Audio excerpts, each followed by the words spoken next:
I just want to speak. I just want to speak over your life right now that may you receive the abundance, may you receive all the favor that comes from the Lord, that whatever hindrances or anumang ways ng enemy para hadlangan kung ano yung mga nasa puso mo, yung dreams mo para magpatuloy. I just speak covering be upon you, that the Holy Spirit always be upon you and guide and lead you patungo doon sa victory na pinapangako ng Panginoon para sa buhay mo. Sa anuman tagumpay na meron ka, kung sino man ang kasama mo nagdarasal para dito hanggang sa dulo, nawa manatili kang matatag, nawa manatili kang naka-bow down sa paanan ng Panginoon.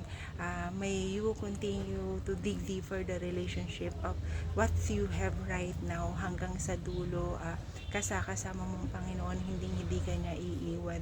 For this week, I just want to speak victory and answered prayer. Miracles be upon you.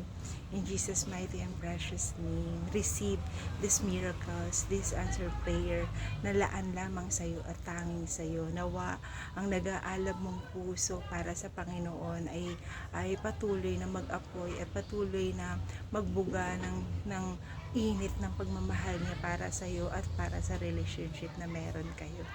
God is love and He continue to sustain you no matter what. Be blessed.